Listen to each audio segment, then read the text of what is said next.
Alberto Puig sangat menghormati dan menghargai kerja keras Marquez untuk kembali ke kecepatan sebenarnya. Yang paling penting sekarang adalah melihat Mark dengan DNA sebenarnya. Ini artinya berjuang untuk kemenangan. Repsol Honda dan HRC gembira kembali ke bagian depan. Kami tahu dia menderita. Kami tak punya apapun melainkan respek dan penghargaan terhadap kerja kerasnya untuk kembali ke kondisi ini dan penampilan di level sekarang.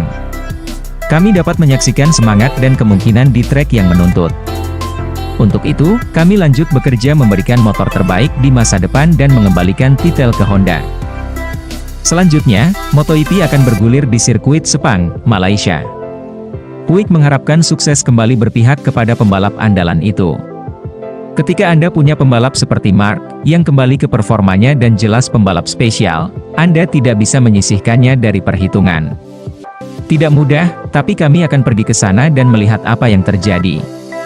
Paling penting adalah kondisinya berkembang dan Honda memberi senjata supaya dia bisa melakukan yang bisa dilakukan.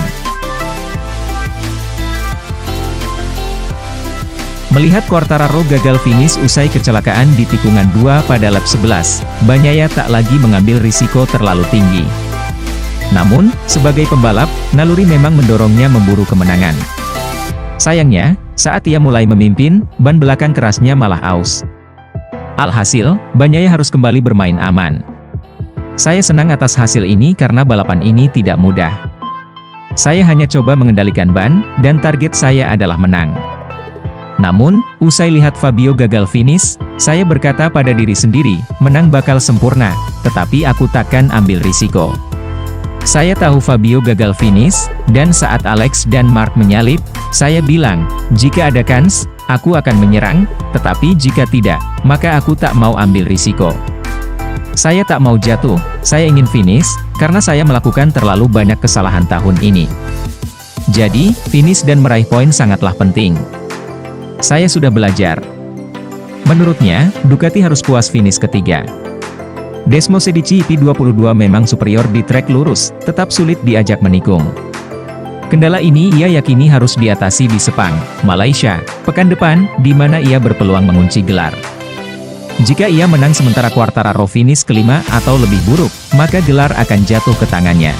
Balapan selanjutnya bakal sangat penting, tetapi saya ingin tetap tenang. Kami akan bekerja seperti biasa dan mencoba fokus, tanpa memikirkan gelar. Saya harus bertindak cerdas. Saya tak mau kepikiran gelar dan memilih fokus pada target kami, yakni menjalani balapan dengan baik. Pembalap Monster Energy Yamaha, Fabio Quartararo, menegakkan kepala usai gagal finish dalam MotoGP Australia di sirkuit Phillip Island. Kini digeser Bagnaia dari puncak klasemen, El Diablo justru tak punya beban besar menjelang balapan di Sepang Malaysia. Kini, ia pun menanti seri Malaysia yang digelar pada 21 hingga 23 Oktober 2022. Kita lihat nanti bagaimana kami bisa menghadapi balapan selanjutnya. Saya rasa Malaysia adalah trek yang baik. Saya menyukainya. Jadi, kita lihat nanti apa yang bisa kami lakukan di sana. Selain gagal finish, Quartararo harus legawa melihat Bagnaia finish ketiga. Alhasil, kini puncak klasemen diambil alih oleh rider Ducati itu.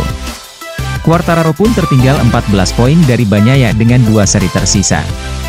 Jika Bagnaia menang di Malaysia, sementara Quartararo finish kelima atau lebih buruk, maka gelar akan jatuh ke tangan Bagnaia.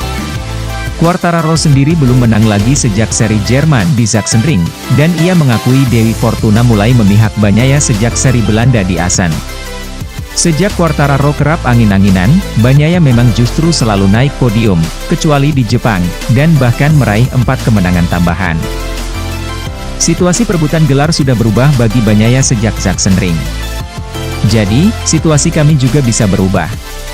Saya merasa bisa menjalani 2 balapan terakhir dengan baik. Kami harus fokus dan bekerja keras. Namun, tak menutup kemungkinan bahwa 2 seri tersisa juga bisa buruk bagi kami berdua. Mengubah strategi bakal sulit, Tetapi saya merasa kami harus mengerahkan yang terbaik, dan yang lebih penting, bersenang-senang. Pasalnya, dalam beberapa balapan terakhir, saya tak bersenang-senang. Saya rasa kami harus menikmati 2 balapan terakhir yang penting ini. Jika senang, kami bisa cepat. Itu tadi informasi tentang MotoGP pada kali ini. Jika kalian menyukai informasi mengenai MotoGP, jangan lupa like, komen, dan subscribe channel ini.